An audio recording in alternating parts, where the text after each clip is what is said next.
Bon, je suis toujours maudite avec mes points lecture. Parce que là, c'est encore la 3e fois que je le tourne. Je sais pas ce que j'ai avec les points lecture. Ça ne va jamais comme je veux. On va espérer que cette fois-ci c'est la bonne, ok? J'arrive très en retard pour vous faire mon point lecture d'octobre. Parce que on est le 15 novembre. Mais bon, tant pis, hein, c'est pas bien grave. En plus, c'est de plus en plus compliqué pour filmer parce que ben on est confiné et pour filmer, j'attends que mes parents ne soient pas à la maison. Donc c'est-à-dire qu'ils partent faire du vélo. Parce que comme ils sont éducateurs sportifs, ils peuvent faire du vélo pendant plus d'1 heure et sur beaucoup plus de 1 kilomètre. Ils n'ont pas vraiment de restrictions pour le sport. Du coup voilà, sauf que c'est rare qu'ils partent ensemble. Aujourd'hui c'est le cas, donc je vais essayer de filmer, de filmer, de filmer. J'espère que cette fois-ci ça marchera. Mais bon, donc vous allez voir que ce mois d'octobre j'ai lu beaucoup moins qu'au mois de septembre. Tout simplement parce que j'ai été plus occupée, mais aussi et surtout parce que j'ai regardé beaucoup de séries. Entre les 6 premières saisons de Supernatural, 2 fois Good Omens, parce que une fois en VF et une fois en VO, hein, pourquoi pas. Ensuite, je me suis refait tout Friends. Et puis après j'ai regardé Emily in Paris. Donc voilà, ça fait pas mal de temps où je n'ai pas lu. Donc voilà, c'était cool quand même. Mais on est ici pour parler de lecture. Alors commençons sans plus attendre. D'ailleurs j'en profite pour vous rappeler, pour ceux qui ne savent pas, que cette bibliothèque en bordel derrière moi n'est pas à moi, hein. C'est la bibliothèque de mon père. Je ne maltraite pas mes bouquins comme ça. Voilà.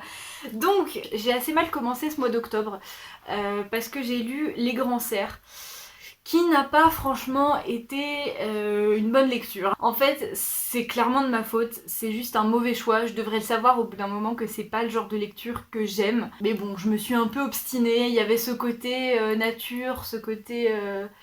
Je me suis dit, ah, peut-être que ça va me plaire. Je vais vite fait vous raconter. En gros, on va suivre notre narratrice qui habite dans une maison au milieu de la forêt. Et elle se sent déconnectée du monde des humains, on va dire. Et elle va se mettre à observer les cerfs. Voilà, bon, en gros, c'est ça. Et je pensais en fait que ça allait être vraiment beaucoup plus contemplatif. Qu'on allait vraiment suivre les cerfs et se plonger dans leur mode de vie, tout ça.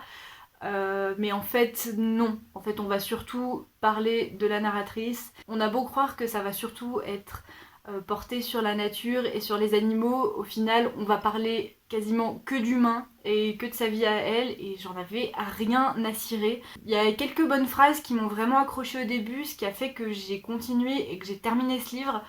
Mais ça a été compliqué. Franchement, c'était un petit livre de 200 pages. C'est aussi pour ça que j'ai voulu le terminer, parce qu'il était petit. Mais j'ai dû mettre entre 10 jours et 2 semaines à le lire, quoi. Pour vous dire à quel point c'était pas mon truc. Bon, du coup, ça m'a pas mal gonflé. J'ai trouvé en plus que ça sonnait assez faux quand elle parlait de son rapport à ce qui l'entourait. Voilà, j'ai pas envie d'en parler pendant trop longtemps parce que ça m'a pas plu. Donc voilà, mauvais choix de lecture, tant pis pour moi. Ensuite, je me suis bien rattrapée parce que j'ai lu Apostasie de Vincent Tassi et j'ai adoré.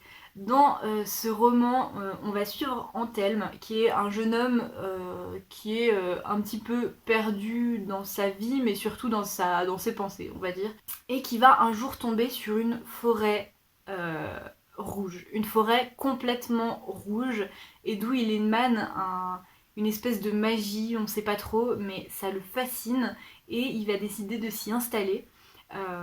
Et donc il va y vivre pendant 3 ans, il va vivre les meilleures années de sa vie, jusqu'au jour où il va rencontrer le maître de la forêt, qui va lui raconter l'histoire de la princesse Apostasie. Voilà, en gros c'est ça. Je vais pas vous mentir, dans ce livre on va parler de vampires, même si on va pas vraiment utiliser le terme vampire, on va plutôt parler de bouches sombres, de vermine, voilà, ce genre de termes. Et j'ai adoré, franchement j'ai trouvé ça mais trop bien.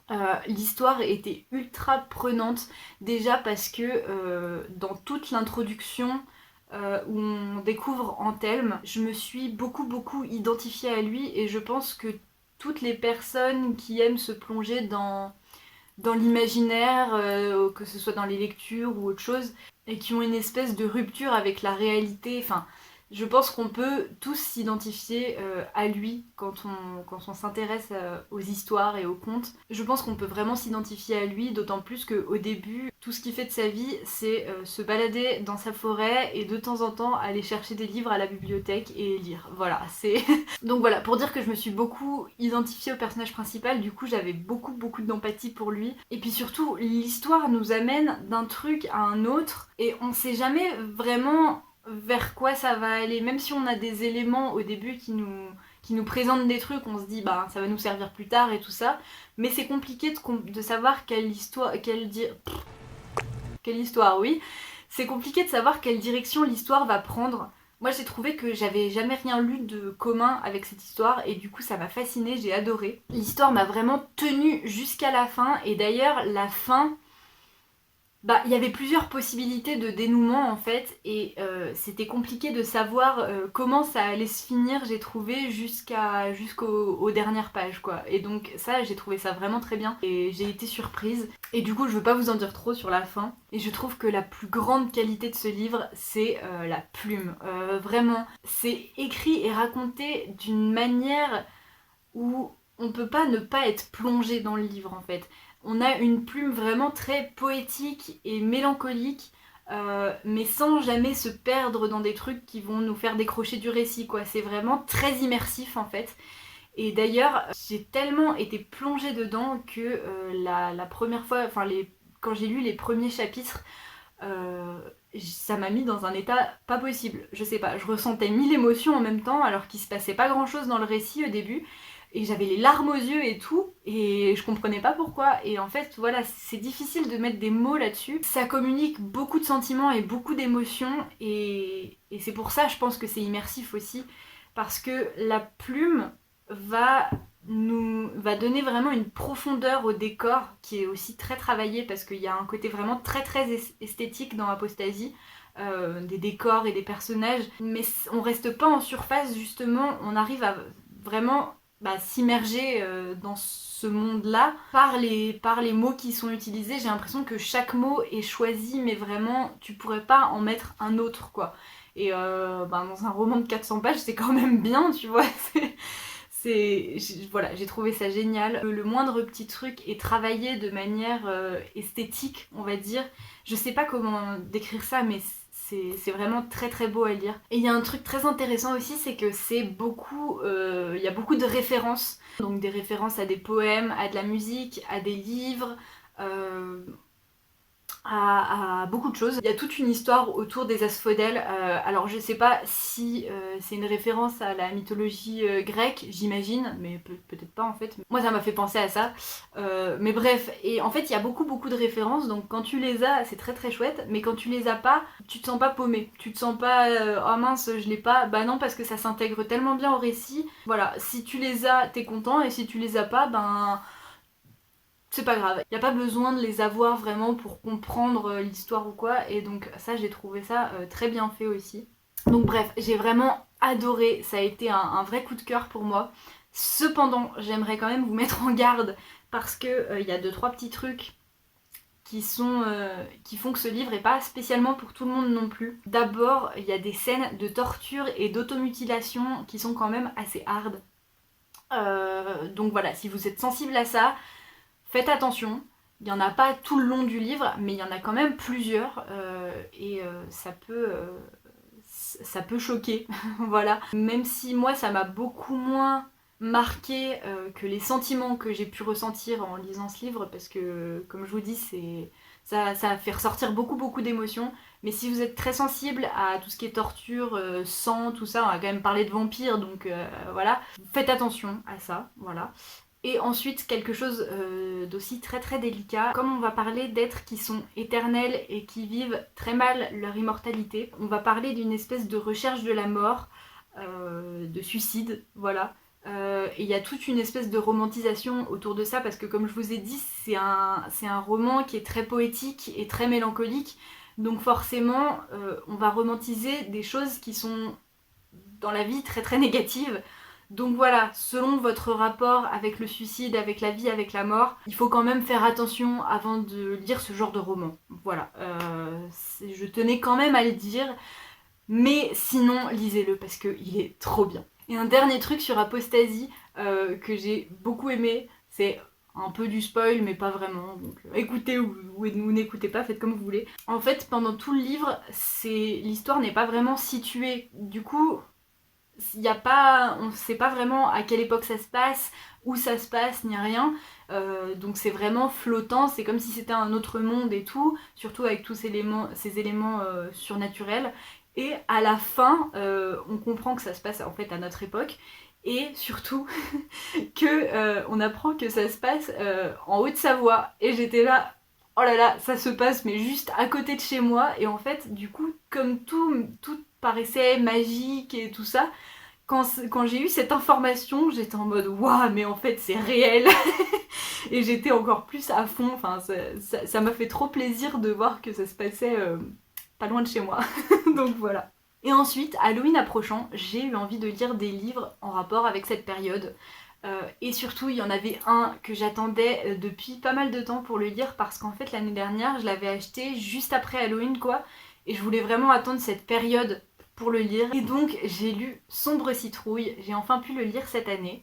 Donc dans cette histoire qui se passe en France, on va suivre une grande famille en fait qui se réunit le 31 octobre pour une espèce de réunion de famille annuelle parce que c'est l'anniversaire du grand-père et donc chaque année toute la famille se réunit dans la maison des grands-parents pour fêter cet anniversaire. Mais qui dit grande famille dit il y a des secrets, il y a de l'hypocrisie, voilà, il y a des histoires. Bon, ma soeur vient de m'appeler, du coup je sais plus trop où j'en suis. Oui, donc j'étais en train de vous raconter Sombre citrouille. Donc on va retrouver toute cette famille, mais on va surtout suivre les enfants. Donc le plus jeune il a 6 ans, après il y a des jumelles de 8 ans, un autre qui a 13-14 ans et la dernière elle doit avoir 15 ans. Donc voilà, on va suivre tous ces enfants.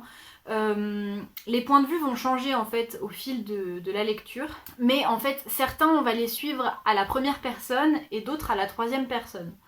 Donc c'était un peu étrange mais bon on s'y fait assez vite. Et du coup ces enfants ils vont trouver au début du livre dans le jardin au milieu des citrouilles un cadavre. Un homme mort avec des taches de sang sur lui qu'ils ne connaissent absolument pas.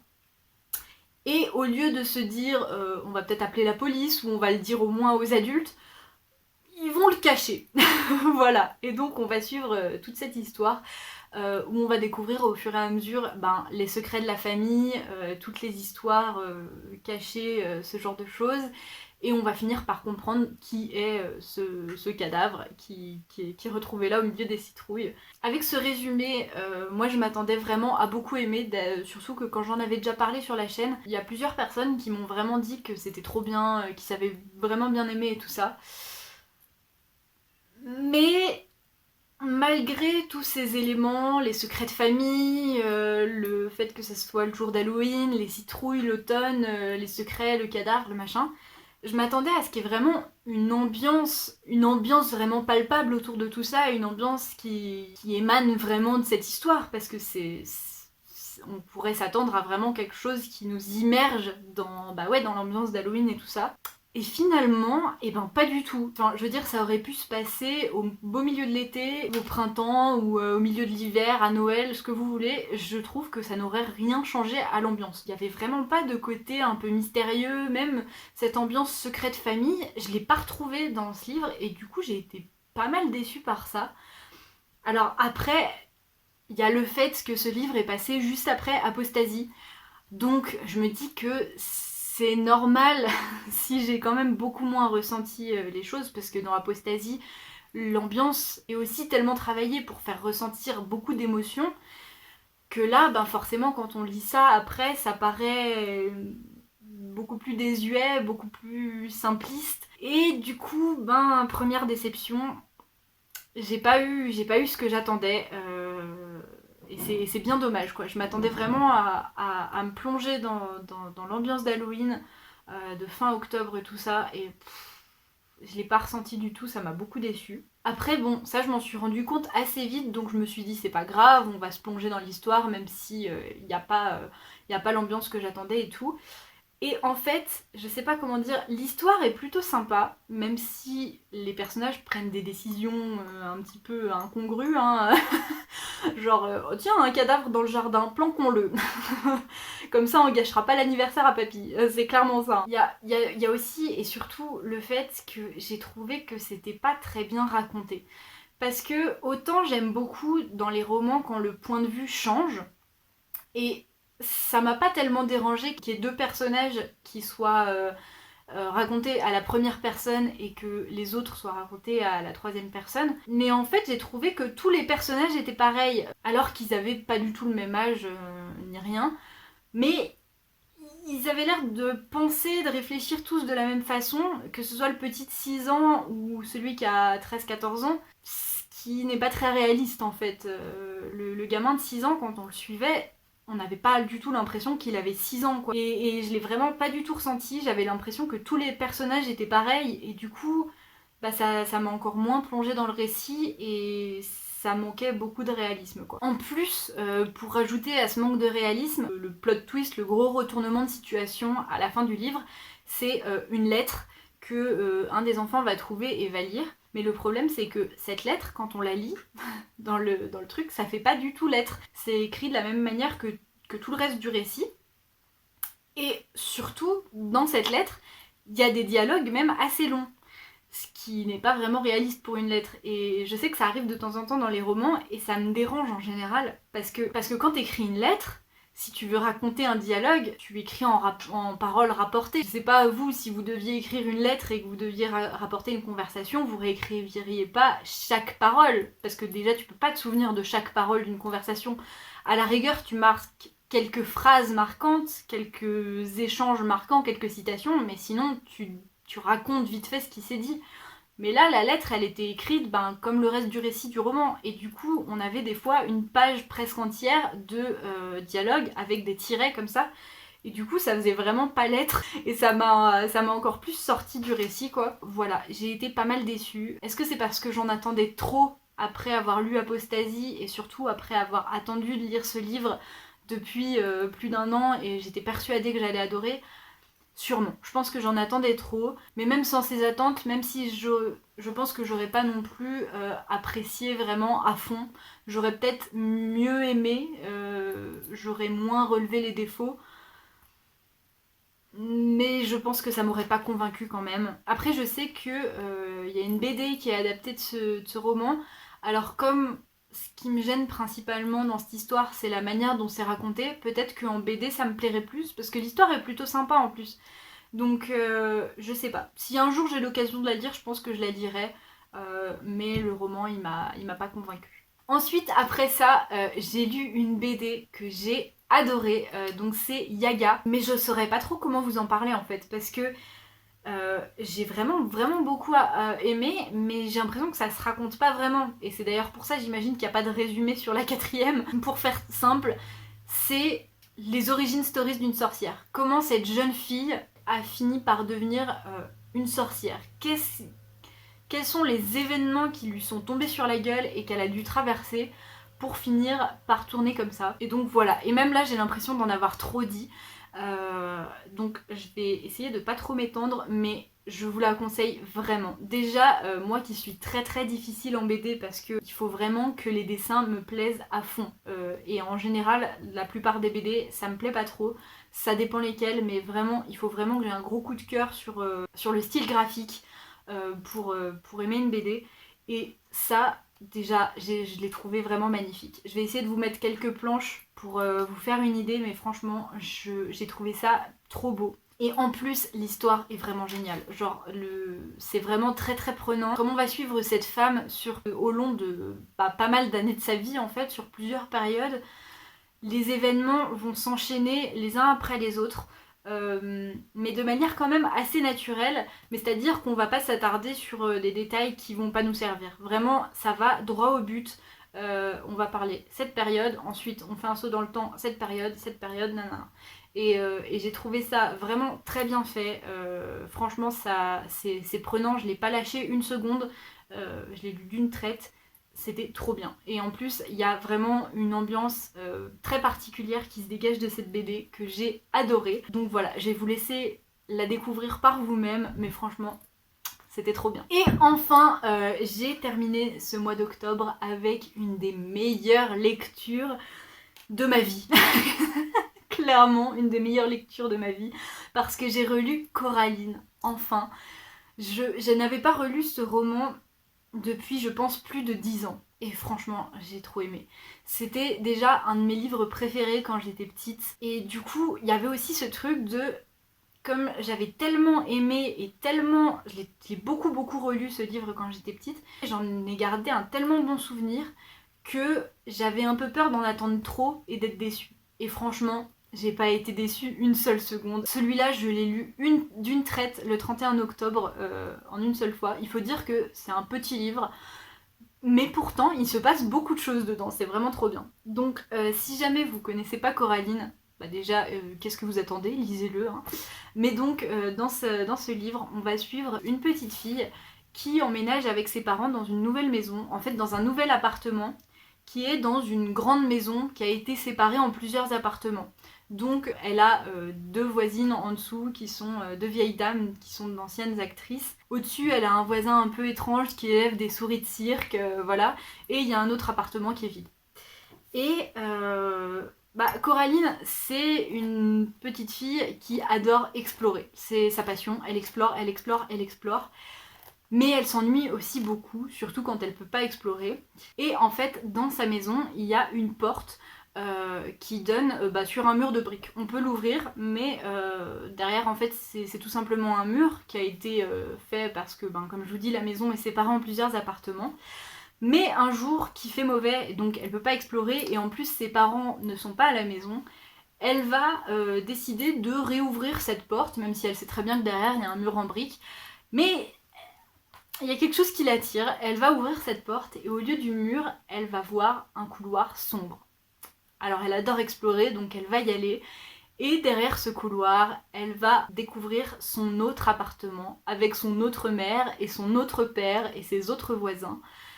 Tous les gens qu'elle connaît, à la seule différence que à la place des yeux, ils ont des boutons de chemise. Voilà. Donc on va se plonger dans cette espèce d'univers parallèle, de monde fantastique, où le chat noir qui traîne dans le jardin va se mettre à lui parler, et où elle va découvrir donc son autre mère et tout ce qui va avec. Je vais pas vous en dire plus, mais franchement c'est trop bien. Ça fait frissonner, il y a des petits... C'est du Neil Gaiman, donc il y a ce truc d'éléments fantastiques qui sont assez glauques. On va découvrir des trucs qu'on n'a jamais vus ailleurs, mais tout va si bien ensemble que ça se lit très facilement. Franchement, c'est trop bien. En plus, comme je vous l'ai dit, on s'ennuie jamais parce qu'il va se passer beaucoup de choses en peu de pages, parce que je pense que c'est un livre qui fait peut-être 150 ou 200 pages, je sais plus exactement. Mais il va se passer vraiment beaucoup de péripéties. Mais on va pas avoir l'impression que les éléments passent trop vite non plus. Franchement, c'est trop bien géré. Et du coup, ça fait qu'on s'ennuie pas, mais qu'on est quand même toujours plongé dans le récit. Il y a une ambiance, comme je vous disais, c'est Neil Gaiman, quoi. Mon amour. Donc, il y a vraiment une ambiance très spéciale, très spécifique au monde de Coraline autour de toute cette histoire. Et c'est merveilleux. Moi ça me parle à fond, j'adore ça. Et franchement, je trouve que c'est aussi bien quand on lit, quand on est enfant, que quand on est adulte. Franchement, j'ai pris le même plaisir que quand j'étais petite. J'ai peut-être eu moins peur, hein, parce que franchement, il y a quand même des éléments qui font un peu peur, quoi, quand on est enfant là-dedans. Parce que des gens avec des yeux de bouton c'est quand même assez glauque, et puis il y a d'autres éléments pas mal glauques, et comme je vous dis, c'est aussi bien quand on est enfant que quand on est adulte, et je pense que c'est en grande partie pour ça que j'aimais autant ce livre quand j'étais petite, parce que quand j'étais enfant, je n'aimais pas du tout qu'on me parle comme à un enfant. Je sais pas comment dire ça, mais je n'aimais pas du tout que les adultes changent leur vocabulaire et leur manière de parler pour me parler, parce que j'avais vraiment l'impression qu'on me prenait pour une débile, et je détestais ça, mais genre vraiment j'avais beaucoup de mal avec ça. Et ce roman il fait pas ça. Certes c'est un livre pour enfants, mais il garde un vocabulaire d'adulte en fait, et je trouve que ça fait vraiment du bien quand on est enfant. Franchement, j'étais traumatisée par ça quand j'étais petite, du coup j'adorais, et du coup c'est pour ça aussi que c'est toujours aussi bien de le lire maintenant, parce que ça fait pas trop enfantin. Et en plus, c'est vrai que quand j'étais petite, je m'identifiais beaucoup à Coraline. Il faut dire que les choses qui la définissent au début de l'histoire, c'est que tout le monde se trompe sur son prénom et qu'elle s'ennuie. Moi, je m'appelle Lise. C'est un prénom que les gens n'acceptent pas. Donc quand tu dis je m'appelle Lise, les gens vont t'appeler Élise ou Lisa ou ce que tu veux, mais pas Lise. Coraline, tout le monde l'appelle Caroline, donc je me retrouvais pas mal là-dessus avec elle quand j'étais petite. Et je passais ma vie à m'ennuyer comme elle. Je m'ennuyais beaucoup. J'avais envie de découvrir des nouvelles choses. Et du coup, quand j'étais chez moi, je m'ennuyais vraiment beaucoup. Donc voilà, comme pas mal d'enfants, j'imagine. Bref, du coup, ça m'a fait trop du bien de retrouver cette petite Coraline, et ça m'a fait trop du bien de replonger dans cette histoire. C'est un livre, je pense, que je m'arrêterai pas de relire parce que il me fait vraiment du bien. Je le conseille à tout le monde. Voilà, faut que j'arrête d'en parler parce que ça fait beaucoup trop longtemps que je parle là. Mais foncez, lisez Coraline, il est trop bien. Après, je sais qu'il y a eu un film d'animation qui est sorti en 2010 je crois, peut-être, ou en 2009, je sais plus. Moi je l'ai vu pas mal d'années après avoir lu le bouquin. J'en ai pas beaucoup de souvenirs, mais j'avais pas trop aimé parce que forcément, étant fan du livre, j'avais des images bien précises dans la tête. Et du coup, j'ai pas du tout accroché au film d'animation, mais je crois que la plupart des gens l'aiment bien, donc n'hésitez pas si vous avez envie de le regarder, mais moi je vous conseille vraiment beaucoup le roman. Voilà, bon maintenant c'est dit, il faut vraiment que j'arrête de parler. Donc en somme, j'ai un peu fait les montagnes russes avec ce mois d'octobre, parce que autant il y a des lectures que j'ai pas du tout aimées, et il y a des lectures que j'ai adorées. Donc voilà, un petit peu spécial, mais c'était chouette quand même. N'hésitez pas à me dire si vous avez lu certains de ces livres, et surtout qu'est-ce que vous en avez pensé, comme d'habitude, parce que je suis très très intéressée d'avoir vos avis. Et puis en attendant la prochaine vidéo, je vous souhaite de très belles lectures. Bye! Et octobre vient de passer un coup de vent, une